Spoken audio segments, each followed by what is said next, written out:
The Washington Capitals are the 2018 Stanley Cup champions. Don't like that. I like that. You gotta like that, right? Despite all this, despite the churn, my approval ratings keep going up. We are ready to give our 500% support back to this franchise, back to this city, back to this team after Snyder leaves. And then this is the poo-poo you put on the field. For the very first time, the Washington Mystics are WNBA champions. The Washington Commanders select Jaden Daniels. I'm going to support fake teams that can't ruin my life. Did you call bank? I call game. Thank you. Sorry to keep you waiting. Complicated business. Oh my goodness, another week, another show. Thank you for making time. This is DTC episode 341, if I'm not mistaken. And I got to be honest. Last week there was a lot of talk about, maybe we had a little bit too much going on. Maybe summer was kind of just, I don't know. I got a comment that maybe there was a little bit of a lack of energy at the beginning of the show. And I hear the feedback. Okay, thank you everybody. But you didn't. I wish people could have been in the green room about 5 minutes ago when you joined in and I started screaming at you because you jinxed the Wizards. Okay, I did no such thing. You 100%, not less than 2 weeks ago, proclaimed that we would end up with pick number 6. And damn it, look what you did. Listen, man, it's DC. DC defeat the curse. It is what it is. None of us should be surprised. Brand is the brand. Here we are yet again. 14% chance times 3 or whatever. However the math works, I'll leave it to the smart people to figure it out. How do we end up at 6? And honestly, I was gonna bury the Wizards talk, but maybe this is the place to start because it's just I'm so annoyed. I'm so angry with you. It's pissing off more people in DC than the Caps. And oh man, did you peruse? I want you to peruse Wizards Reddit. It's not just Wizards Reddit. It is the entire despair. It's the entire NBA fan base. Up in arms with this. You know what? We need like 10 good minutes on this. So let's come back to it. Let's start with the Caps because oh man, one of us was very realistic last week, saying there's trouble, and 2 people were, no, they're gonna do this and that. They're gonna zig instead of zag, and everything's gonna be okay. The series is 3-1. We're on the brink of elimination. When are we not on the brink of elimination? Well, fair, but mankind, DC Sports, all of it. It's just a blanket statement there. And Andy was getting on me for jinxing the Caps at the end of the regular season because I said this exact thing was going to happen. Stumble into the postseason, sputter and do whatever in the first round, and then run into the actual literal hurricanes. They are not a good. The Hurricanes are not a good team. You can't. They will go up 3-1, and they pulled like attitude era smackdown jabroni stuff all over the Caps. It was like 7-1. Don't scoreboard watch this game. They are the faster team. Yes, the Caps are playing terrible, but it has nothing to do with how they fumbled into the postseason. It has nothing to do with what they did against Montreal. What it has to do is you have the older core, and the team is just not putting the fastest guys on ice. All right. If you want to get into the nitty gritty of it, we did a line shuffle this morning. Finally. Do you still believe Ted Lasso? Is this going to happen, Ted Lasso? Yes. Where's my post-it note? Let me slap it. Yes, I believe, because our coach, your first in line for coach of the year this year, Carbs, is learning and watching film, right? There are corrections that have been made. And if you pay attention to the end of game 3, the chances are there. Just because the Carolina Hurricanes have a crappy rink or what are you watching? What are you watching? Listen. They're down 3-1, and you're still selling. You're still selling that there's a chance. It's over. It is very close to over. But as a hockey fan that is paying attention to the line changes this morning, gives me a lot of hope. Yeah, you and Andy were just circle jerking it up about Just all the listen, line. just It's listen. gonna be amazing, and we're gonna goo over here, and let's goo over here, and yeah. This is Listen, it. This is listen. okay. We're gonna rattle off. I'll give you $100 right now if you can tell me what the line changes were. There was it was like 50 of them. They're changing the whole thing.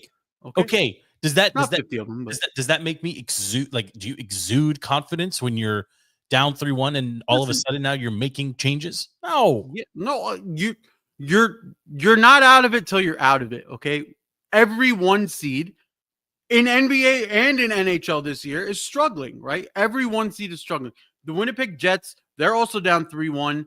Every That's a 1 fair seed is point. struggling. Listen, you're not out of it until you're out of it. We have a coach that isn't going in there with his head in the sand and going to make us do the same thing agree that with we've this done too. over and over and over again. So we are Adjustment. making changes. Taking Eller out as your third line center is massive because now you're going to have real options on your third line. Your second line with Protas, PLD, and Wilson is massive. That is a monster line. That is a goon line. Old school goon phrase, not the new school goon phrase, which means something gross.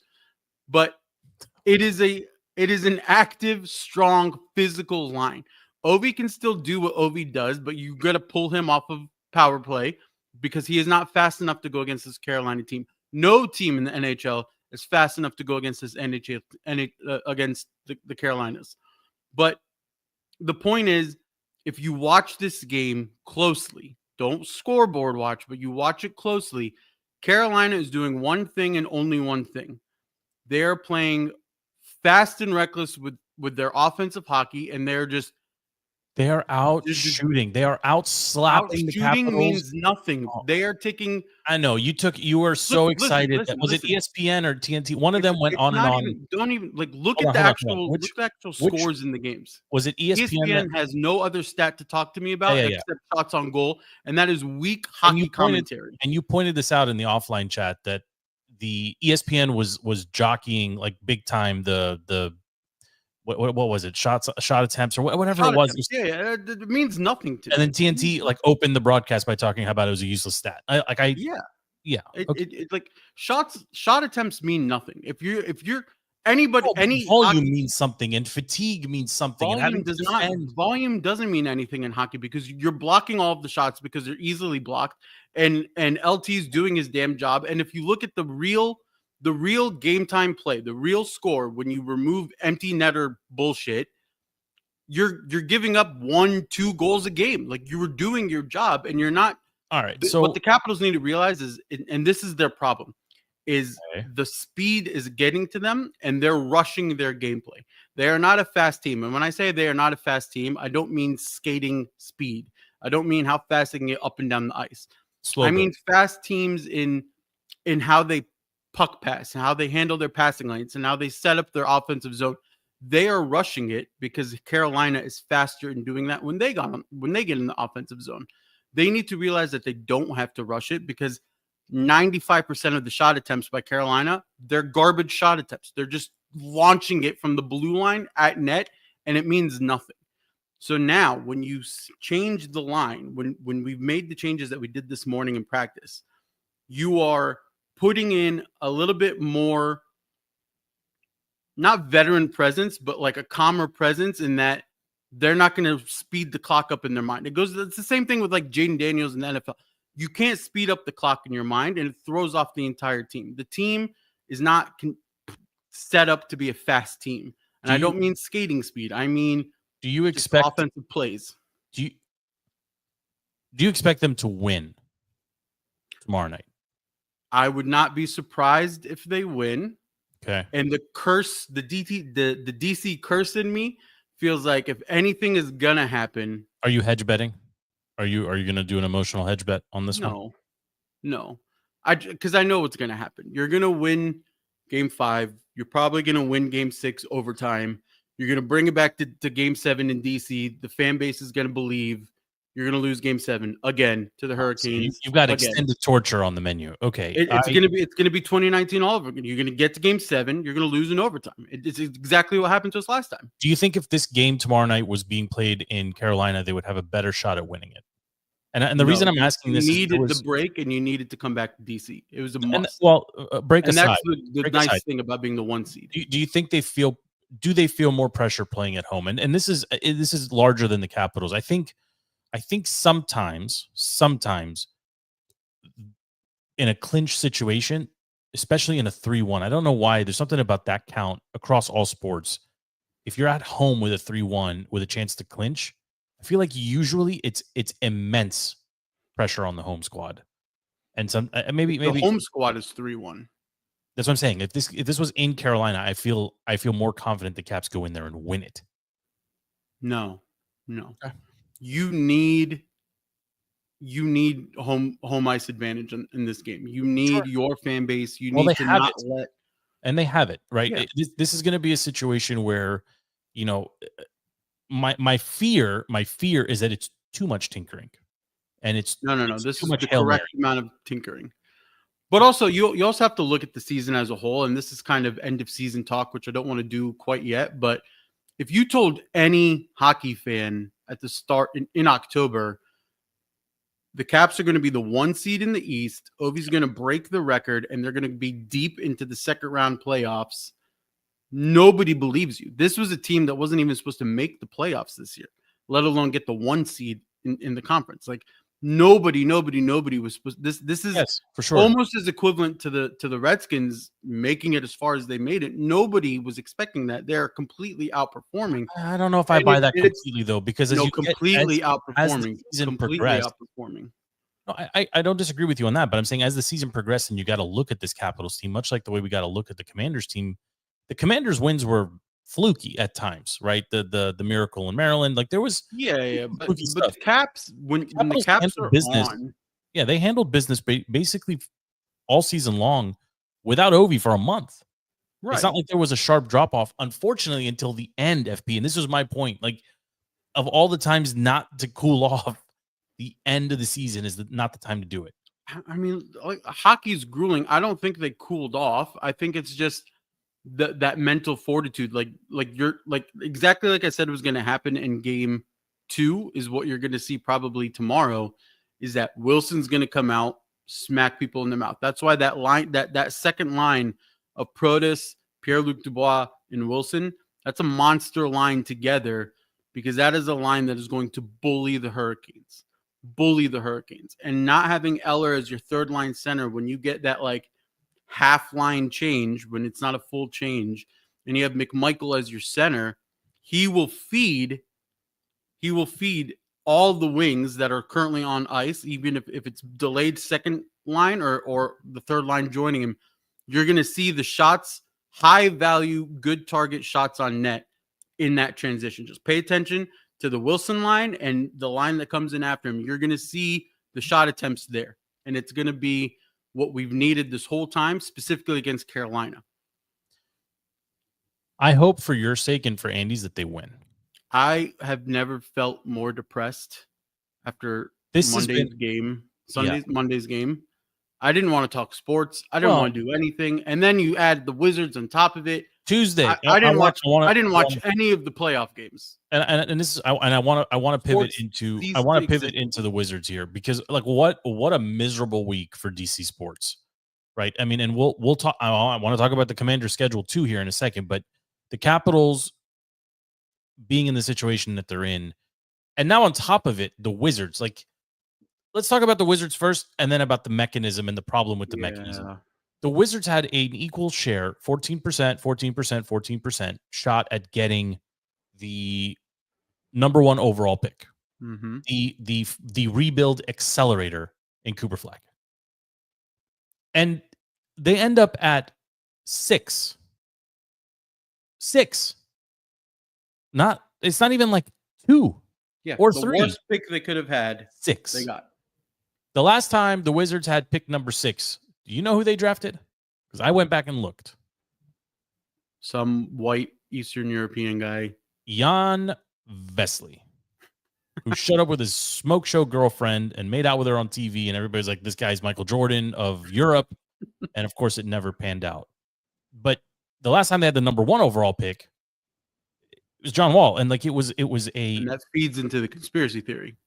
Well, and here we go, right? Like so what do they do at 6, right? I mean, and this is where it gets really interesting. If this is not going to happen. If Flag or if Harper fall to 6, they're the no-brainer. If Ace Bailey, of course not. If Bailey falls, maybe he's the pick. But otherwise, you're looking at Jeremiah Fears, a point guard, maybe, or Trey Johnson, maybe, or Khan, or Colin. Like we were so close. We were so close. Honestly, can we trade back? Can we trade back? There's even less value back there. Like the only silver lining that I see in this entire situation is that you were able to last year you didn't have the number 1, but you found the better player in Sar. You found Bub and you found Keyshawn, and you put this core in place, and you made some strategic moves. Like I know we say trust the process with the Commanders and that ownership group, and that's their trademark. The Wiz brass do deserve some credit here too. Like and at least an opportunity to move this forward productively. But right? also they pissed me off with we came into the draft with no picks and we were gifted 6. That's the dumbest PR spin I've ever heard in my life. Well, what do you expect dumbest them to say? Spin ever? Right? What do you expect them to say? Like they can't go out there and criticize the horrible mechanism that is the NBA draft system. And like I heard one just absolute invalid, R-word invalid, saying that the NFL should adopt a ping pong ball system. No, I was like, you clearly don't understand anything about anything. No. In fact, I think the NBA has to immediately resolve this. The idea and hat tip here to Varun, the beat reporter. Yeah, he's one of the beat reporters that covers the Wiz for the Post, for the Washington Post. He did this whole like behind the scenes thing, right? And he just openly said, like at one point we were all sitting in the room and the executives all went into a different room where all of their equipment was confiscated, like their phones and whatever. Mm-hmm. And that's where it happens. Why? Right. Why hide it? If you're gonna do this terrible shtick about percentages and whatever, like, are we too stupid to be able to process it and see it with you live? Like, you got to do it behind closed doors.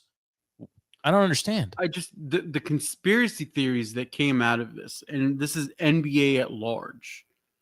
There's two conspiracy theories. If you've been paying attention, there's the lose your star player, get a star player conspiracy theory, which year after year after year after year, including the Wizards after Arenas and Crittenton. And if you haven't watched that documentary, we got to talk about it. Should. I was going to bring it up in OMC. But every time a franchise loses their guy, they get the rebuild guy, right? The next guy up. And it happens AD with the Pelicans, Luka with the Lakers, LeBron with Cleveland. Every time somebody leaves, that team gets the 1 pick. And that's one conspiracy theory, right? And everybody wants to chew on the backdoor deal that was like, hey, give Luka to the Lakers. They need a star. We need to keep the most valuable franchise watchable, and we'll reward you with flag. Okay, sure. That's that conspiracy. The other conspiracy theory is the one that I think is more realistic, and it's that they're trying to reward the non-tank teams. They're trying to punish the tanking teams. And they're trying to say, like, if you tank, or if it's very obvious that you're tanking, there's going to be some backroom shenanigans. You're not going to get that pick. The problem is the Wizards weren't the problem is the Wizards weren't trying. The Wizards won the last game of the season. Bub won it on a buzzer beater. That's what I'm saying. They weren't trying to tank, and yet somehow we get punished because we're so bad. Yeah, well, yeah. I mean, the Wizards there's like bad teams, and then there's obscure, like, forever lost teams. And unfortunately, that's where the Wizards are now. Yes. And like I guess it'll be interesting to see what this, like, could they trade for a piece? Maybe. Could the number 6 pick turn out to be one of the better players? Sure. I mean, we literally, I'm the only, like I said, the silver lining here is we turned 3 picks that were mid and late round into 3 contributing players Yeah, I mean, you have a front office that knows what they're doing, and they have additional draft picks, and they have room to sign players. Like they have room to be creative here, and they haven't drafted Jan Vesely or God Shamgod yet, right? To cause us to lose. But I don't want like a Denny Avdia. I don't want like a. Oh, don't crap on Denny. He was good. I'm not going to crap on Denny, but like he's not team changing. No, but this is where expectations have to be level set. 20 years ago, the number 6 pick, you're getting Antoine Jameson or Vince Carter or Rasheed Quality Wallace of player was 1,000 times better. Right. At 6 now, you're getting. I mean, it's not that long ago we drafted that kid out of Ohio State who played 2 games and is now out of the league completely. I'm blanking on his name. The kid from Ohio State, Johnny Davis. Right. So, I mean, they have work to do, but I tend to lean towards the first conspiracy theory. Nico and that trade was so universally ridiculed and just questioned. It made no sense. Made no sense. How do you go from having like the 7th best odds to winning the whole thing? And frankly, that's a pretty good team now. It's a fantastic team now. Like assuming Kyrie, like if all your pieces come back, Kyrie, Flag, AD, that's a monster setup. They're older, but they're good. Yeah, like that like eyeballs will go there. I don't know if Dallas is necessarily the biggest market team, but also keep in mind, but the Spurs getting 2, that's also insane. Spurs getting 2 is insane as well. But remember, there was a lot of Nico Dallas chatter moving the team to where? Where were they headed? Vegas. Right. So this just amplifies all of that. The Spurs having Wemby 3 years ago or 2 years ago, and now getting the 2nd overall. Like it is. The question is, how does the NBA, coach, right? Maybe how does the NBA fix this? You stop with this lottery behind closed door nonsense. I'm fine with the lottery, but give me some contingency. But it can't be 15 teams. Like I'm not against the lottery, but if you're a play-in team, no lottery. Well, I think the lottery is reserved for like you could do like 5, the top 5, right? But everyone else is in order of finish, and those 5, like if you insist on doing it, then you wait it where the absolute worst team is at like 30%, and then the rest make up the rest, and that's it. Like but why do you have to do that at all? Like, has the NFL ever felt compelled to do a lottery system to decide, or any other league for that matter? You just draft in the order. No, I mean you got the same thing. You got the same thing with Stern and getting Ewing to the Knicks. Like, there's just a lot of shadiness that happens with this lottery process. It's happened time and time again. Yeah. My question is, the why do we need the lottery? But rigging it is just insane to me. But do it. My only point. If we watched the whole thing and it happened, you would say you chalk it up. It's okay. But this idea that we did it behind closed doors 2 hours earlier, and then and Deloitte or PwC or whoever audited the findings. What are they auditing? Then they released the footage. Yeah, it's too much.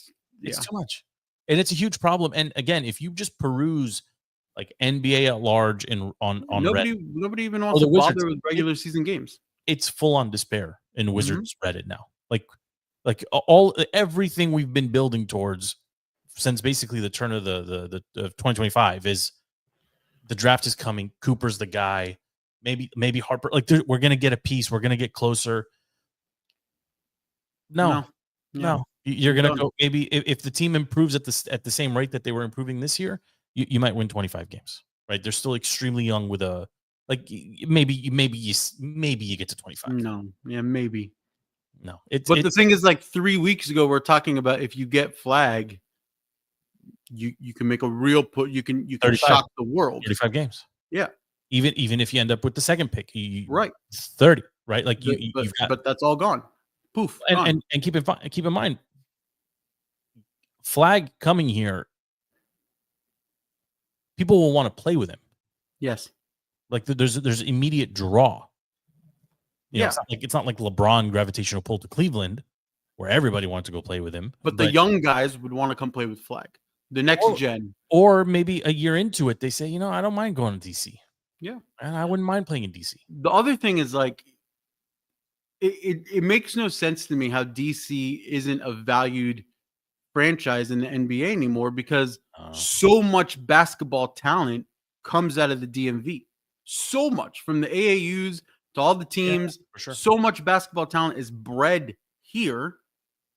Like, make the team good. You're only going to get that much more talent that comes out of the region. That's better for the league. Like, just I don't understand it, and I don't know if like, I mean, you can go even deeper, and it's like, did the stink of DC beyond the Wizards ruin its image to the NBA? And they're like, we want nothing to do with DC because of all the teams and all of the stink. Like, I don't think so. I think the Commanders are riding high. They're still the number one team in the city, even during the off season, right?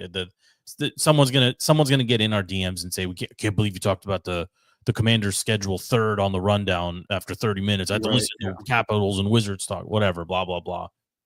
But the reality is, I don't know if that carries over. I think had it been the Wiz at 1 or 2, most of the country doesn't care. yeah, I think the way this sets up now, like, okay, like if you're the league, do you like that people think you're dirty and rotten and screwy? I don't know. Like, this idea of all PR is good PR. I've never bought into that adage. I've never bought into it. This is a bad look for the NBA. yeah. And they already had an uphill battle. And it's a shame because the playoffs are overall Entertaining. not terrible. Yeah. Not terrible, right? The matchups are good. The stars are playing. The storylines are intriguing. Speaking of which, The defense is there. you cursed the Wizards with the number 6 pick. You also made a comment last week about Tatum and the Celtics. You cursed him. I did not You curse infected him with the Tatum. DC curse, and his leg exploded. Welcome I to did the not Achilles Club, curse him. Jason Tatum. This is your fault. How do you feel about that? I mean, I hate Boston. I mean, it sucks that Tatum got hurt, but I'm okay with Boston, losing. Well, even though they're not losing now, they're doing what I hope the Capitals will do. Rallying, yeah, rallying in Game 5. yeah. The Tatum injury. I were you watching that game live? Yeah, it sucks.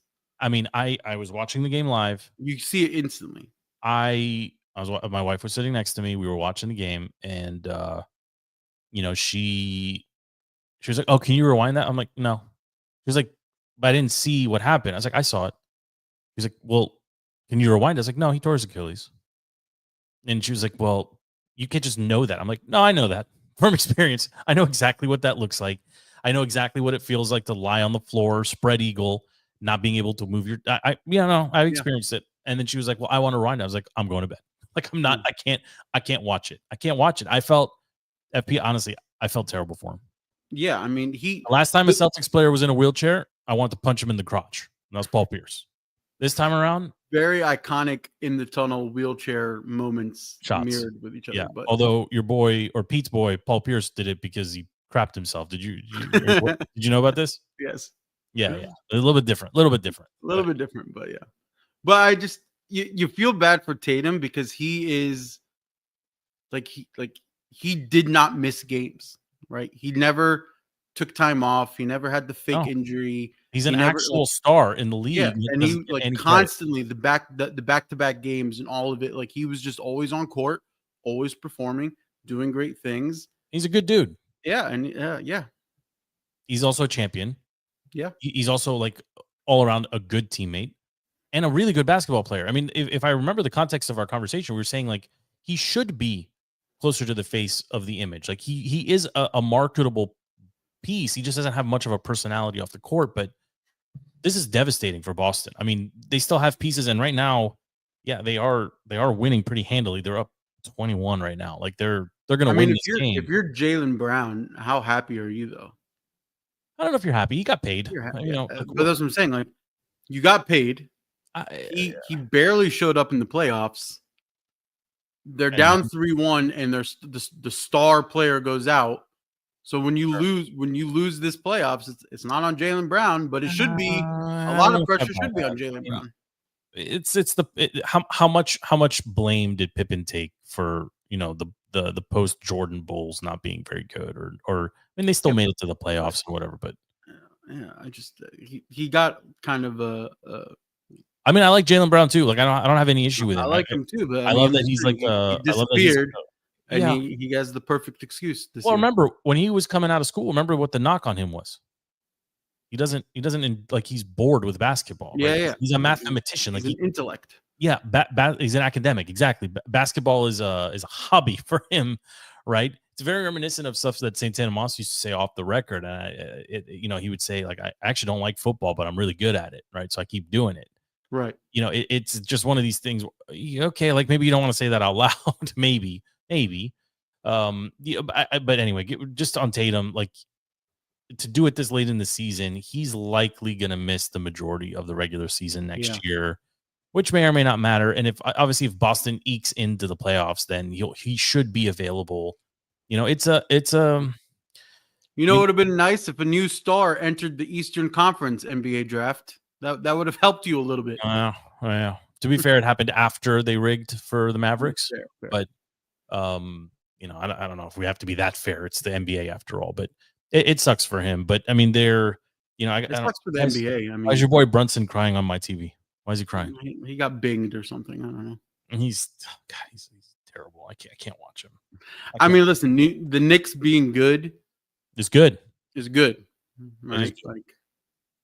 It's a good story. But do you think Boston can get past them? I mean, this game maybe there's a little bit of an emotional high here, but do you think they can actually get past them? No. So if you go back to New York, that's like Madison Square hyped up.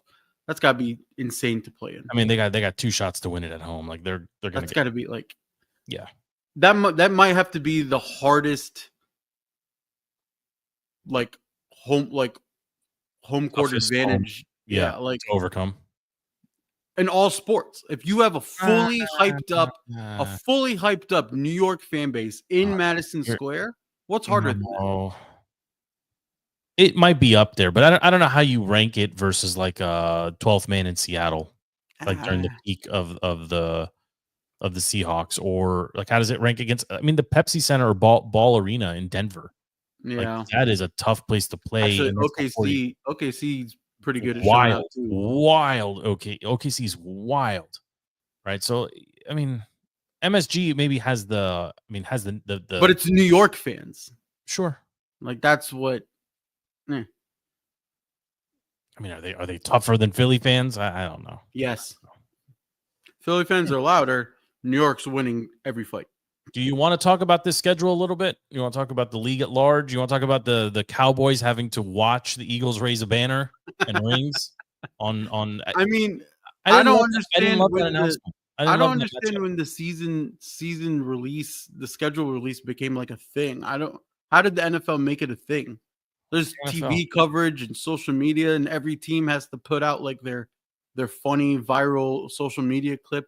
Like, I don't know when this became a thing. There's a couple awesome matchups overall. It looks like December 20 is shaping up to be a pretty ridiculous day for football. But I want to talk specifically about the opening Thursday night. Like, okay, the tradition is the Super Bowl host opens in their building and they raise the banner and get the rings and all that stuff. And I'm fine with that, right? And the Eagles deserve it. Congratulations to them. Why against the Cowboys? Right? Like, better them than us. Sure, but like if you're the league, wouldn't you want New York eyeballs in there? Maybe. No, I mean Dallas is the biggest fan base in the NFL somehow, some way. Still, yeah, the most delusional fan base. They're the biggest fan base. They are the ratings. I mean, especially early Cowboys games when they still have the belief in the Super Bowl. After the bye week, second half of the year, nobody wants. As an NFC East guy, like, it's fine by me, right? But does the rest of the league want to see a very average Cowboys team against a what likely will be a reloaded and excellent Eagles team? I mean, it could be interesting, right? If the Cowboys somehow manage to win that's great for the East, the NFC East, right? To kind of throw things in a dizzy to begin the season. But yeah, I don't know. It was a little deflating. I didn't love that. I don't know. It just something didn't sit right with me. Like almost like Dallas doesn't deserve it. Like Dallas doesn't deserve the national stage after we've been starved for football for. I mean, they deserve the embarrassment of watching the Eagles raise a banner. Yeah, that's fair. That's fair. I'm all for that. That's fair. I mean, locally here, I'm assuming you've got thoughts on the Commanders' schedule. We got a lot of primetime games. A lot. I mean, it's a different story with how this team, this ownership group, this coaching staff handles primetime games. So, as fans, we are cursed, and we know about the primetime curse, and we don't like the primetime curse. And do you not think we exercised it last year, though? I feel like we did. But there's remnants, right? There's some mental things that stick with you. Like, there's sometimes we completely crap the bed, and we open against New York, right? I mean, we don't necessarily need to go through all of them, but I have it open here. You're New York at home in week 1. So all of your NFC East teams are playing each other right out of the gate. I kind of like that, to be honest. Week 2, though, is a very short turnaround because you're immediately on the road in Green Bay, week 2. Right. So you're playing Sunday, Thursday to start the season. I'm good getting your Thursday night slate out early, though. Poopy one out. Although I think they have 2 poopies. I think they've got. Are we not playing on Thanksgiving? We are not. No, that's around our bye week. Okay. So maybe I'm reading it wrong. Okay. So that's because we have Spain before Thanksgiving. So we have a mini bye. Which we need to talk about DTC field trip to Madrid. I'm very down. And maybe sneaking in a La Liga game too. But, in New York on Sunday, Green Bay on Thursday, and then the following week, mini bye basically to start the season. And then you're home for the Raiders. And then they are to Atlanta, to LA. That's hard. Yes. That's hard. Tough. Yeah. That's tough. And then you've got primetime Monday Night Football against the Bears, where there's this fake rivalry. Yeah, it's fine. Whatever. Monday night, home against the Bears. Mm-hmm. Then you are away to the Cowboys. Then you are away to the Chiefs again on Monday night. Then you are home on Sunday night. That's literally twice in a week. Yeah. Against Seattle, which whatever. Don't like it anytime they pop up on the schedule. Then we are where are we going after that? In week 11, Lions. We're home for the Lions, and then Madrid against the Dolphins. Bye on week 12. Then you've got Broncos on Sunday night. Then you've got Vikings. You've got the Cowboys, and then you close out basically against your NFC East rivals.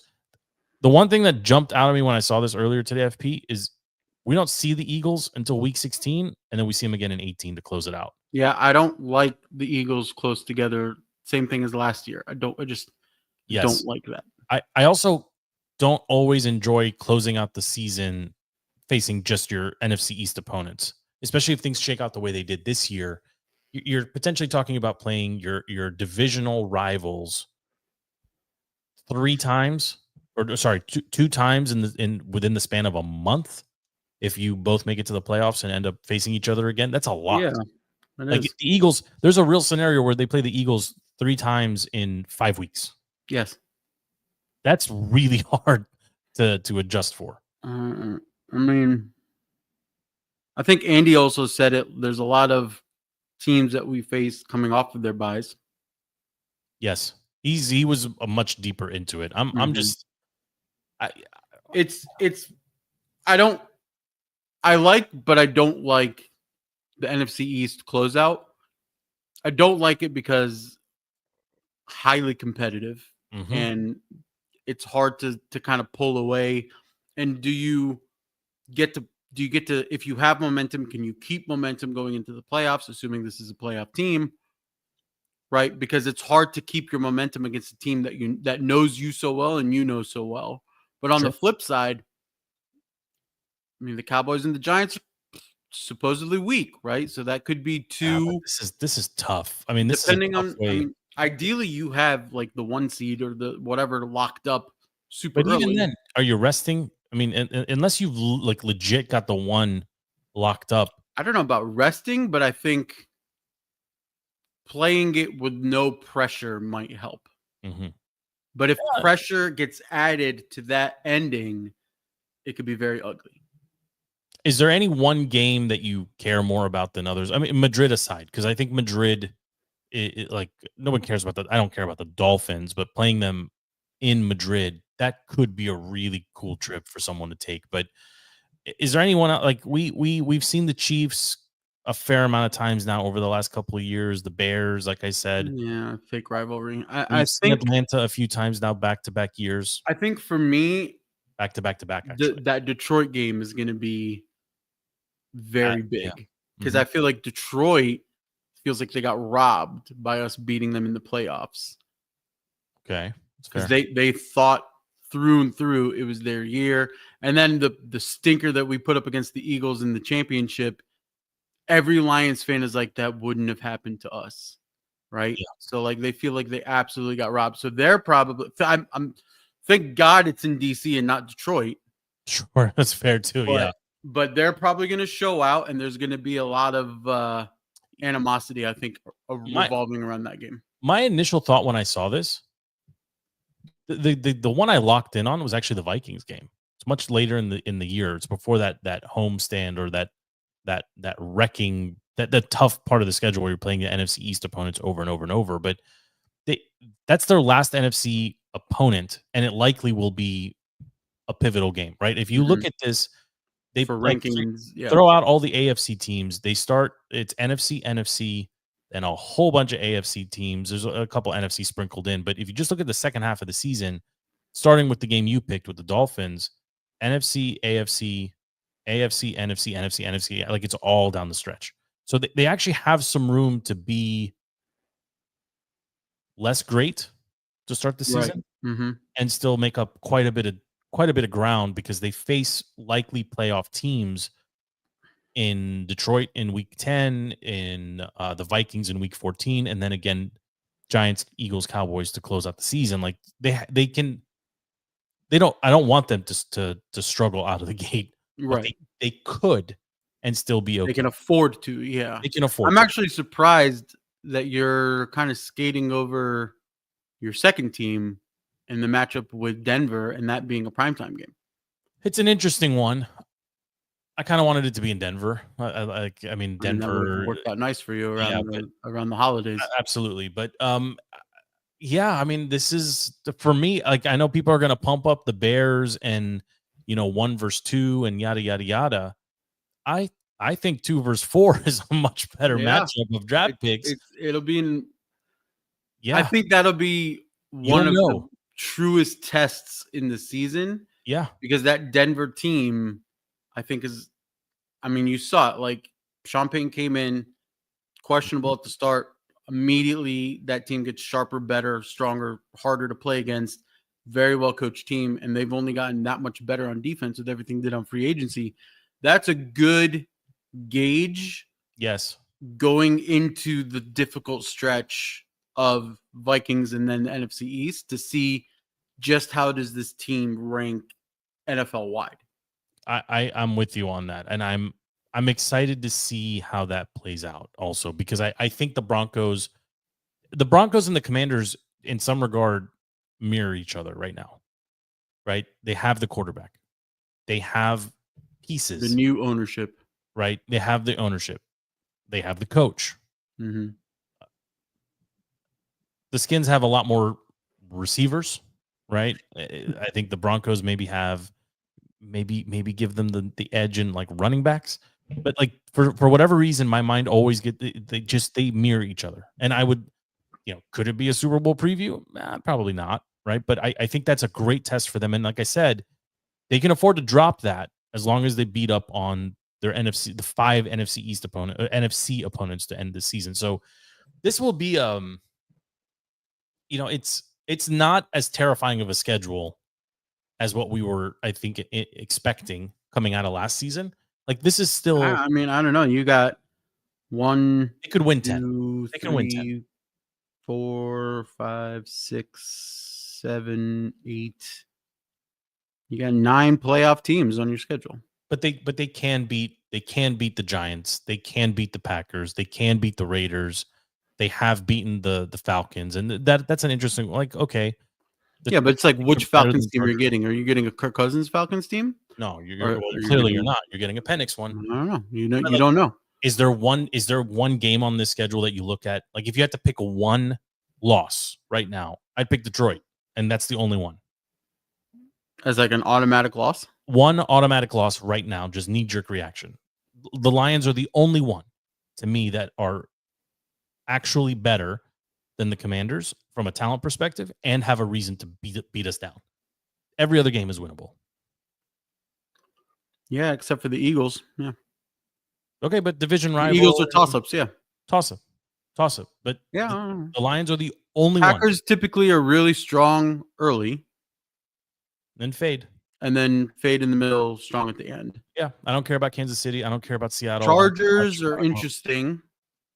Beatable. Very beatable. Beatable. I'm saying if somebody gave you $2,000 and said bet a loser, one loser, which team are you picking? Yeah, Lions. Is the Lions. Is the Lions. Right? And I don't think anybody would argue with me on that. Like, there's no way. It's the Lions. But yeah, you said something about 10 minutes ago, right? Like, how did the NFL turn the schedule release into this event? I don't know, right? And what do I do with it now? Like, we looked at it. Are we supposed to pick winners, losers? What are we supposed to do now? Just keep waiting. This is where you do your season prediction. I'm not ready for any of that. Last year showed how stupid season predictions are because nobody had. Excuse me. One of us had 11 wins. We were One of us had 11 wins. Somebody out of their butt chose 11 wins. Sure. But overall, sure. It's talking heads and everybody, you can't tell anything. That's fair. I don't know if I have any other sports topics, FP. What else you got that you want to talk from a sports perspective? Can we segue into OMC but talk about the Netflix documentary? We can absolutely do that. But do you have any other headlines? No. Sports topics. All right. Then I'm going to hit the sounder. And let's do it. Is this a classic or is this get to popcorn? Popcorn.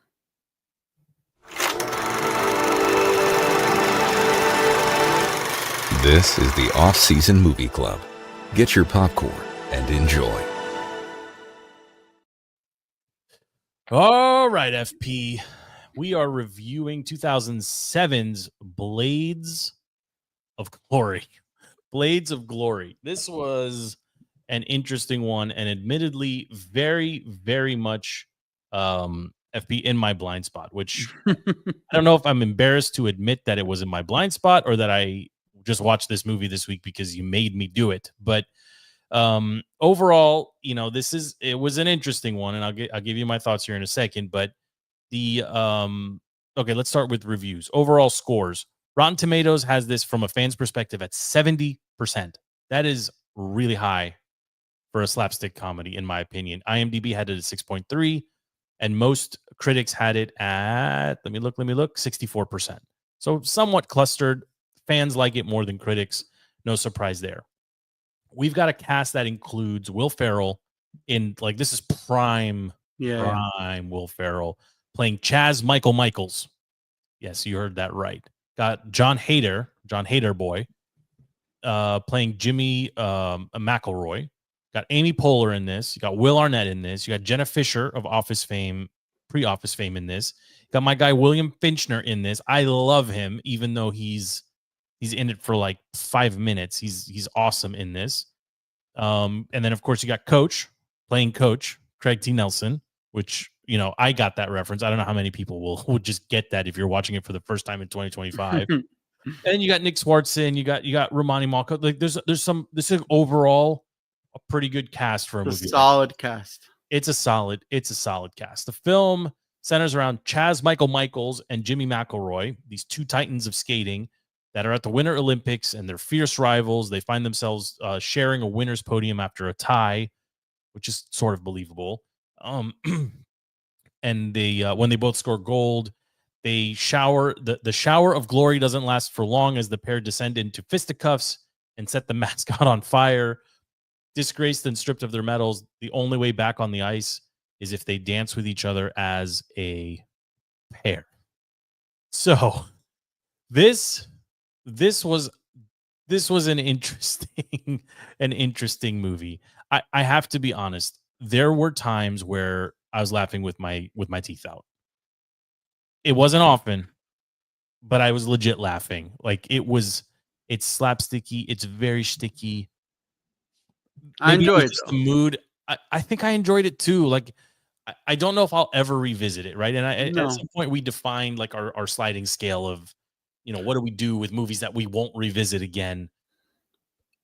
But I did finish it in one sitting, which I declared last week. If it takes me more than one sitting to finish a movie, it's capped at a 3. Period. Fair. Like you can't, if it's not that good, I can't. So I did get through this in one. I appreciate that it wasn't super long.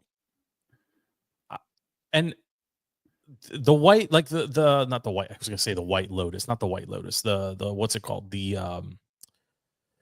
what's the crazy move called at the end of the thing? Oh, the Iron Lotus. Iron Lotus or whatever. Right? Like, I actually found myself hearing that they landed. Like I don't know what came over me. Like, the funny thing with the movie, you remove all of the slapstick comedy out of it, you basically have the bones of like a really good sport movie, right? Like the plot, being generous. You're being the generous. plot. No, but I'm saying like the plot is there where you find yourself rooting the same way you do in a lot of sports movies. Yes. Like Amy Poehler and what's his face, like they're so annoyingly annoying as Will like Arnett is so Will good. Arnett. So good. I think they were married at the time of this movie. I think they were. Were they? I don't know. I think so. I didn't have time to actually go confirm. That makes it even funnier that they played brother and sister that had like a. Yes, but John Hader for me, like he's coming off Napoleon Dynamite. Mm-hmm. He's kind of this one face. He's like the Kirsten Dunst of male actors. Like he's got one kind of look, one face, one. Right. Like the mouth breather kind of look. He's a really good compliment. He is to Will Ferrell in this. Like Chaz is like over the top, and he's won. What was he? He won a Athlete of the Year and a porno award or whatever it was. He's got Maxim Athlete of the Year. Whatever it was. Like it was just there was some of that stuff that popped out, or when they were picking their duet, their song to dance to, and he starts singing my hump, or the Black Eyed Peas, and the Jay-Z Kanye pull. There's a crazy line in there where is it John Hader? I think it's Hader's character asking like, what does that even mean? Yeah. Right. And nobody knows what it means. It's just provocative, right? And it's delivered so perfectly. Like there's Zoolander flares in there. And I love Zoolander. So I actually really enjoyed it. I don't know if I would recommend it to anybody, but if you're a Will Ferrell mark, this is up there, I think, with Anchorman and Talladega Nights. Yeah. Maybe as a slightly lesser of those. But I feel like depending on what sport you kind of would lean into more, I feel like there's a lot of people that could probably appreciate this more than Talladega. Talladega definitely has more iconic scenes, but it's like the same level of insanity, stupid slapstick as Talladega. Anchorman is a little bit in a world of its own. Well, yeah, Anchorman has more character firepower. Like you got some heavyweights, and it's a way more quotable movie.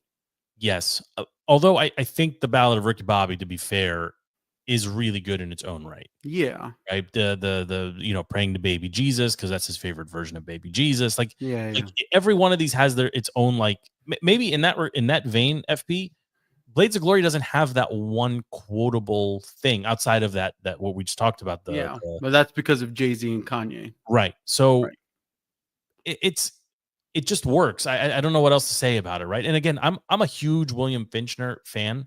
Like he's in Prison Break. He's done a bunch of stuff. He's hilarious in the start of that. He's great. Like he wants to adopt the kid. He's scouting him. Winners. Yeah. He adopts winners. And he just, like, obviously it's terrible, but like he's like, I'm unadopting you, and just leaves him on the side of the road. You got a chuckle out of me. It's just the pull of Coach being Coach. Coach being Coach. Coach is such a solid TV show, by the way. It's been a long. I don't know. It's on Prime. I don't know when you visited it last, but it's a solid show. But yeah, it's just the whole.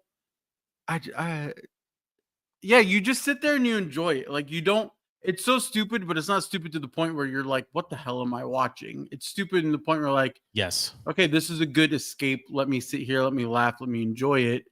And then when the movie's over, you're like, all right, that wasn't a complete waste of my time. yes. Moving on. It's more than a backdrop to like doom scrolling, but less than like a popcorn and Right. focus. Like it's somewhere in the middle there. Yeah. And for what it is, yeah, I enjoyed it. Like I mean, I'm not. It's not my favorite movie of all time. I don't know if I would highly recommend it to anybody, but for about 2 hours, I got a couple chuckles. You know, I was able to relax a little bit. And again, Hader and Farrell are really good together. I would argue it's actually maybe the most I've seen him have like actual on-screen like chemistry with another actor. The back and forth, yeah. Yeah. Like the one of my favorite lines is mind bottling. And seeing Hader be like, "Did you just say mind bottling?" Like it's a funny line, and it's like it's a good feed off each other. Yes. Well, it was your pick, so I feel like you should rate it first. What are you putting on this one? I think I would give this a solid 3. I don't know if I would sit and watch it if I was channel surfing. I might be delayed on my next page button. Yeah, like see what joke is about to come up, laugh at it, and then go. Like, so I'm struggling to be honest with this one too because in my heart I want to give it a 3. In like my brain is telling me this is a 2.5 but I think it's a 3.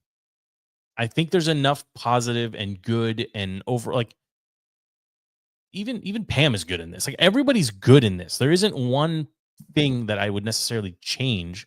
And again, the penultimate scene where he destroys his ankle on the ice and he can't do it, and we're gonna reverse the Iron Lotus. And yeah, like I was thoroughly I enjoyed it. It draws you in, yeah. Yeah. I mean, you even have like the funny 80s montage, like learning how to do everything together with the gay backup dancers. Like it's just a funny it's like a funny movie all in all. I think I'm gonna stay at a 3. I think that's a fair for what this is. It's a 3. It's not offensive. It's not the best, but it belongs in the conversation whenever we're doing, Will Ferrell movies. It belongs in. It's definitely not the worst Will Ferrell comedy that he's made. No, Step Brothers is one of the worst movies I've ever seen. Really, you don't like Step Brothers? No, I'm not a fan of Step Brothers. This to me, I mean, if Elf is one end of the spectrum and Step Brothers is the other, this is in the middle. Yeah, that's kind of where it is. I'll give that to you. And again, it's in the Will Ferrell like. This is his zone. This is his zone. Over the top, over dramatic. That prime MTV Films 2000s nostalgia. Yeah, this could be like this. I did read one thing that made me really chuckle. This could be the backstory for him in Wedding Crashers. Right? That was my exact reaction, right? Like he had the fame and he knows how, like he knows how to like pick up suave and smooth and pick up chicks. And he starts as Chaz Michaels, the athlete, and ends up as whatever his name is in Wedding Crashers. I like that. Like it's like a prolonged extension of one character between two flicks, right? Like I think that alone makes it a 3 for me. Like that's a fantastic connection there. Yeah. So I'm good with it. It's a 3, and we've officially kicked off now May comedy month. Did you get into Black Bag per my recommendation? I actually watched it. Yes. What did you think of Black Bag? At the very start of it, were you surprised? At the very start of it, I was like, "What the hell is Joe making me watch again?" But I love Fassbender. He's a fantastic actor. Yes. I like the movie in that it was plot driven, not action driven. Yes, this is a good movie. Yeah, like it's not like a super make you think movie. You just watch and see it unfold. Yes, and it's all plot without too much backstory. It's a very fast 94 minutes. Very. That's so yeah. Like when you said it was like a 90-minute, 94-minute movie, I was kind of surprised because I was like, this is the whole like halfway through, I was like, this is the whole movie. Like the whole movie is just watching these 5 characters, yes, and how they're intertwined. Stylish, sexy, smart. I mean, it's again, this is Andy's wheelhouse. I know It's a good movie. he's got stuff going on, but like this is the spy thrill. This is comfortably in his wheelhouse. And what shocked me is this movie came out in March. Yeah. This is a new release movie that just, whether it was timing or for whatever reason, it just didn't stick. But Rotten Tomatoes fan reaction to this movie, FP, 96%. That's huge. This was a straight to Peacock exclusive or whatever? No, this went to movie theaters. I can pull up the box office. Yeah. That's what I'm saying. Nobody saw it in theaters. Nobody knew it was out. Nobody knew this existed.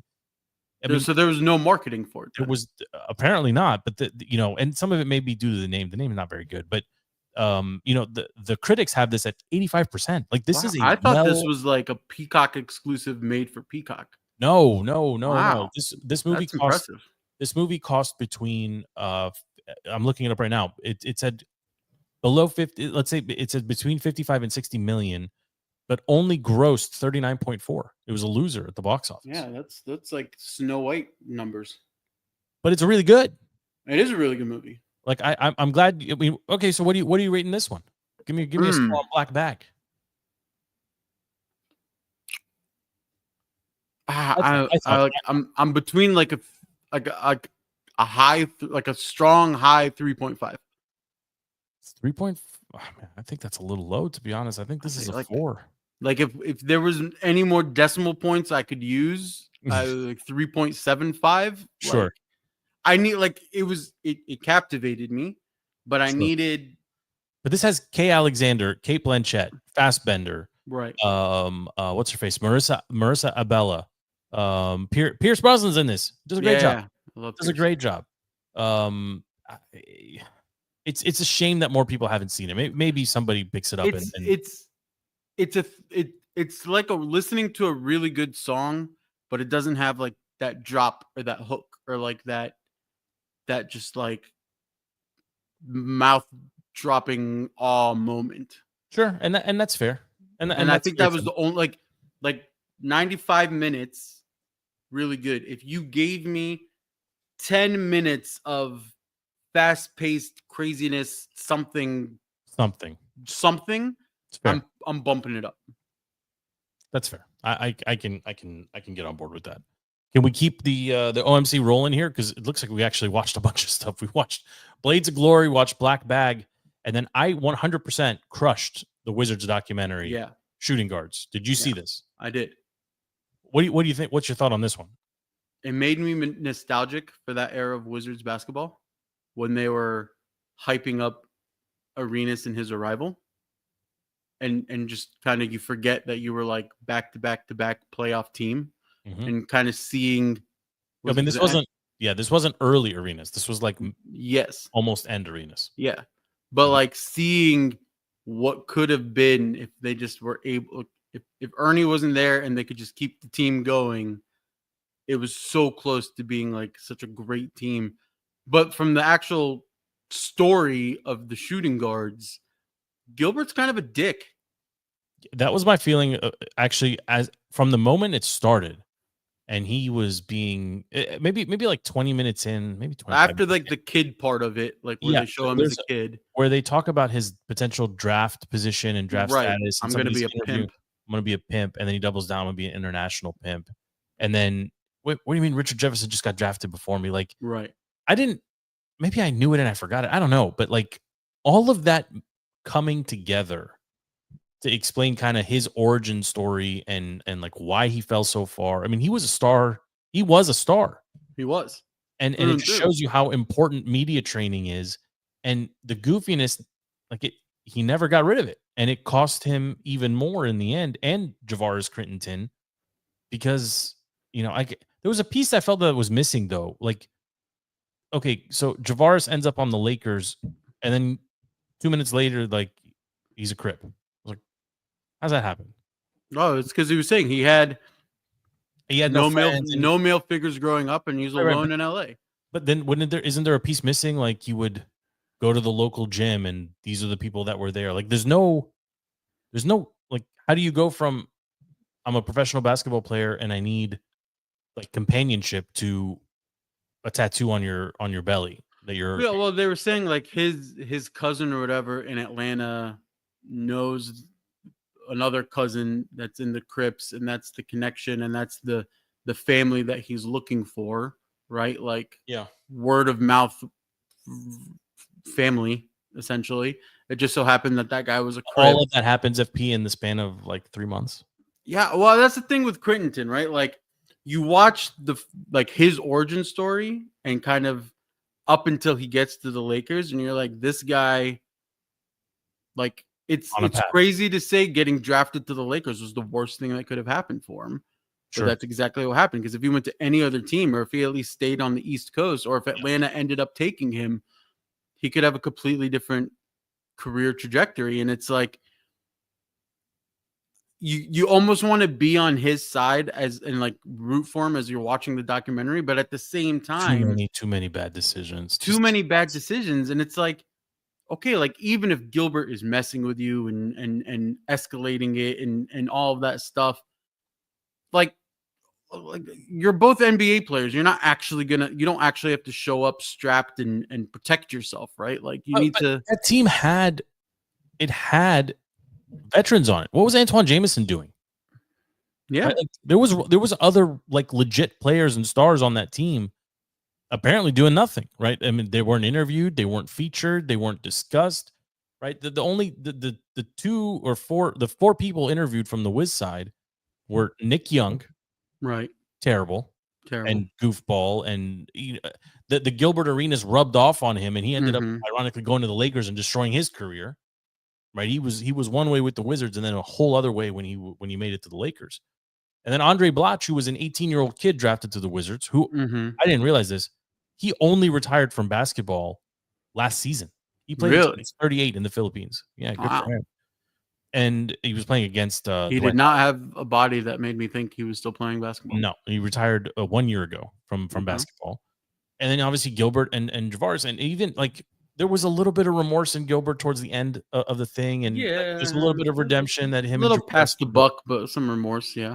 There's a little bit, but you know, not even 3 weeks ago, Gilbert's son was in a terrible car accident, right? And I remember thinking like, this is terrible because the kid he's on his dad's trajectory. Like this could be a star, could be an NBA player, and just dumb decisions. Yeah, and he lost control of his Cybertruck. He hit a tree, right? Like it doesn't seem like anything like nefarious happened. It just seems like a car accident that went bad. But yeah, like I came away with this thinking, like, where were the coaches? Where was Antoine Jameson and the other veterans there was more than 4 players on the team. Where were they? Where were they on the airplane that started everything with the poker game and money? Which white guys were not willing to tell the Arenas and company to knock it off? Right. There was nobody that had a problem with Gilbert to check. And the fact that it was what's his name, JaVale McGee or whatever, like he's the start of all of it, right? It was him bitching about the money and paying him back. And he wasn't even featured in the whole thing. Yeah. Yeah, and JaVale, who barely can speak, write, talk, walk, whatever, ends up winning 2 championships, and I think might still be in the league. Like it is wild, man. Like to think I'm actually pulling up the roster from the Wizards in 2009. Just I want to see it, right? I mean, it's let's see. The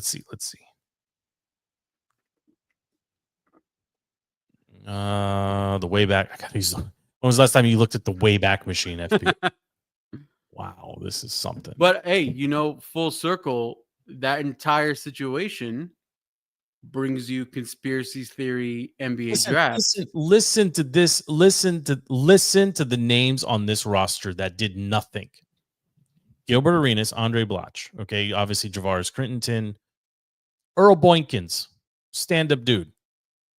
Randy Foye, stand-up dude. Josh Howard, baller in his own right. Sean Livingston, baller in his own right. Mike Miller, Quentin Ross, Al Thornton, right, was on this team, and Nick Young. Nobody was going to check Gilbert. Head coach Yeah. Flip Saunders. They all just were like, Gilbert's Gilbert. He's gonna joke. And that was that. And nobody's willing to say, knock it off. But the thing is, like, Gilbert hit on it, right? Like, even nobody, the year before. nobody. Hold on, sorry. Even the year before, Juan Dixon, Antonio Daniels, Karan Butler, Antoine Jameson. These are real players. Deshaun Stevenson. I forgot who was. It's Thomas. These are real guys. Like, these are. The truth was Gilbert was the guy in all of the DMV. Think about the other teams. Ovi was what, 4 seasons into hockey, so he wasn't Ovi yet, right? The Nationals were nothing. And honestly, the Redskins, the Wizards were ascending. The Wizards were ascending. What era of Redskins was that? Was that Jim Zorn? Was that Gibbs to Jim Zorn? Zorn was 6'7", I think. Was he 6'07"? Yeah, I can look it up. Let's see. Yeah, what era of Redskins are we talking about? Where you? Zoe Alexander, Sean Alexander.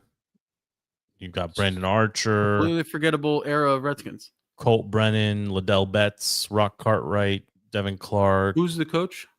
I'm looking for it. Let's see. Coach. I should know this.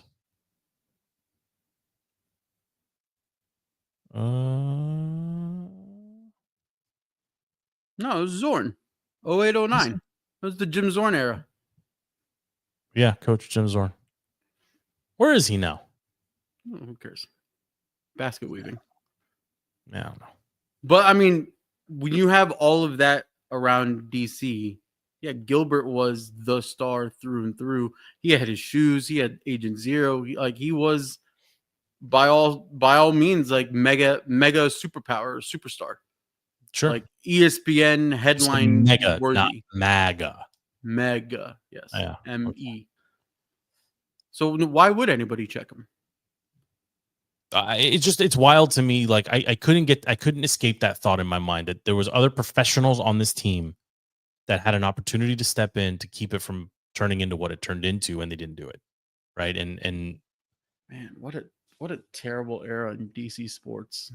Yeah, the curse. we didn't. It wasn't even on the field nonsense. This is more off the field stuff. R.I.P. Sean Taylor.